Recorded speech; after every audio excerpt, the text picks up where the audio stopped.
So anyways, we were just you know, rolling down the road in the truck, and we were thinking about the big stone. We have no press to print it on, so what could we do, you know, with this huge stone that's 5 feet by 4 feet?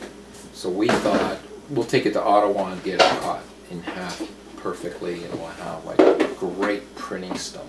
You know, for both of us, we get, you know, 2 of us, we share the stone.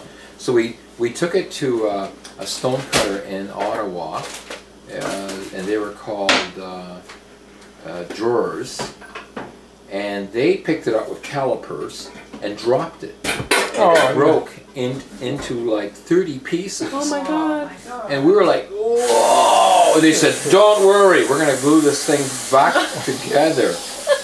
And I was very, very skeptical. I thought, there's no way they're going to do this. This is bullshit. And they glued it. They glued the stone back together, and they used this kind of an epoxy to hold the stone together, and it was very strong. But the lines printed black all the time. Yeah. So it was kind of weird. You know, you're making a lithograph, and you got the black, you know, kind of puzzle epoxy line all through it. So I did a series of prints on it, like very successful prints that kind of made my career back in the early '80s.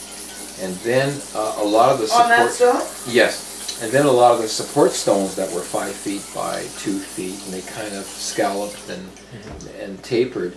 I did a lot of kind of natural works that kind of reflected the, you know, the environment, the water and the ground and all this, because they were so, the stones were beautifully fossilized too, and they were very successful also.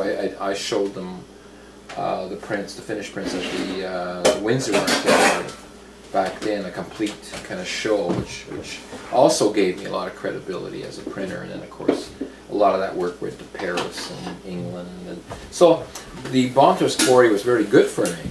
You know, the fact that I found the stones and I did my own unique thing where I printed the shape of the stone was very important, because all of the stone we had was fractured and it was right out of the ground. It wasn't cut into squares or rectangles.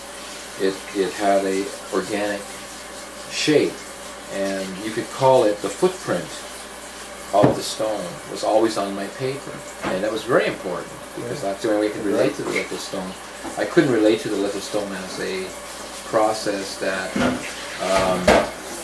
or a medium that just represented a drawing on paper or something. No, or it had to be the sculptural, the weight, the presence of the stone had to be on paper also.